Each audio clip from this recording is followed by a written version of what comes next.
What's going on? Welcome back to the channel. So today we're going to talk to you about the top 5 most heavily shorted EVs in the market as of right now. So I want to go over all the things that you need to know, but first make sure to hit that thumbs up. And with that, let's get right to it.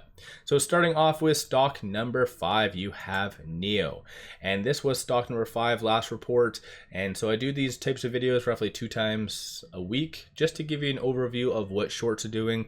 Much of the EV sector is influenced by shorts, so it's always good to analyze kind of trends and what they're doing and stuff like that. So regardless, NIO over the last 1 year is down 37.74%, and in 2024 down 50.72%. Currently, going into this upcoming week, 15.63% of the free float is being shorted. Works out to be 208.73 million shares overall are being shorted. Cost to borrow average is 6.97, then utilization is 94.11. There's a lot of good information up top here as well as also right here that I'm not necessarily going to go over, so feel free to pause the video and go over it.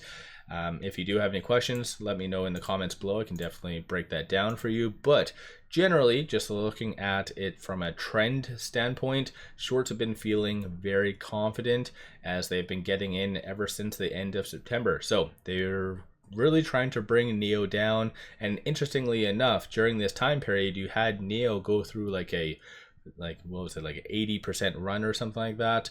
And shorts weren't fazed by it. They just kept on increasing and increasing. So definitely this is why I said it's good to analyze this type of information, because by shorts returning, it might be a telltale sign that the stock is ready to move higher. Aside from that though, there's roughly around 90,000 shares available to be shorted. And in this type of circumstance, you might see some buying coming from larger entities such as even BlackRock, for the purposes of lending out shares. That's a very common practice, so something just to take note of.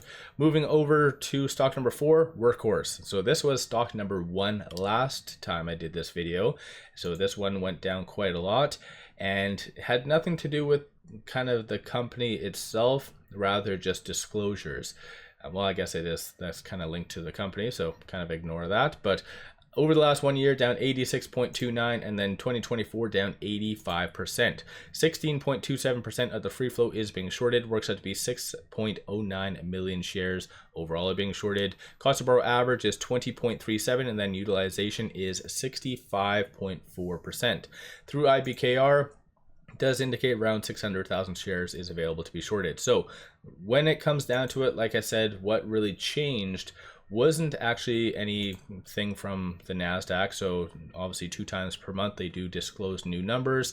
That isn't what really caused it to go down. Rather, it was essentially just the company disclosing a new updated outstanding share count. So of course that does affect all these numbers. This is all just fund ratios, and the number of shares being out is directly correlated with the short interest. And so ultimately right here, 40.98 million is that new outstanding share that was just updated. So of course, not the best, showing that there is dilution happening behind the scenes, but it is what it is.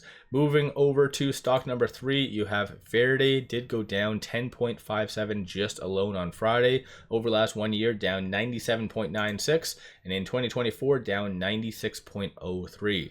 I do cover this company under my other channel, one of my other ones, Trending Stocks, and it hasn't been the best whatsoever. And of course, I've been really insinuating as well that I feel Q1 2025 they're going to be doing another reverse stock split. And just so you're aware, this is kind of the history of the reverse stock split. So they just recently did one in August 19th 2024, a 1 for 40, March 1st 2024, a 1 for 3, and then August 28th 2023, a 1 for 80. So most likely they'll be doing a 4th one in Q1, like I said. But this stock definitely hasn't been doing all that great.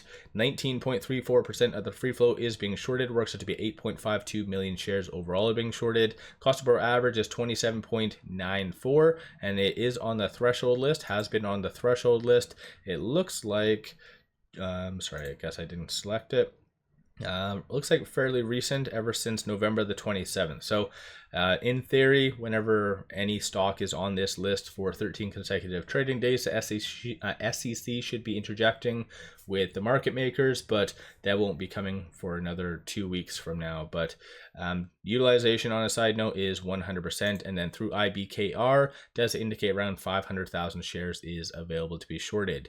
And this is a prime example of a stock that has in the past been very limited supply. Then you see it just jump up to around 1.5 million, and that does correlate with the stock price of big money buying during that same time period. So like I said, a lot of stocks that are on limited supply, big money is there to buy it just for the purposes of lending out shares. So this is stock number 3. Moving on to stock number 2, Rivian. So this one is kind of interesting. So over the last 1 year, down 29.33%, and in 2024, down 47.83%. This stock is definitely, like, it's put out a lot of good news, and it's had a lot of good just news correlated to it, causing it to go higher over the last little bit. But shorts have not given two craps. 20.33% of the free float is being shorted. Works out to be 151.23 million shares overall are being shorted. Cost to borrow average is 0.78. You do see cost to borrow minimum negative, so that does mean that there is a broker out there physically paying people to short Rivian. It's not crazy because that is a annual rate, but still it's crazy that is actually happening. And basically same as the first stock, so NEO, you kind of just have shorts very confident that Rivian is going to go down. So roughly short interest was around 16% in October to where it is now. So shorts have been getting more and more bold. Utilization is 70.25, and then through IBKR does indicate around 1.1 million shares is available to be shorted. So this is stock number 2. And then finally, moving on to stock number 1, they did regain their throne. I don't know if that's a good thing or bad thing, but anyways, Lucid. Over the last 1 year, exactly down 50, and in 2024, it is down 48.22%. 24.55% of the free float is being shorted. Works out to be 292.75 million shares overall are being shorted. Cost to borrow average 1.06, and then utilization is 85.09. Through IBKR does indicate around 6.2 million shares is available to be shorted. So there is quite a lot of supply. And so in reality, you can kind of analyze that as well a little bit further.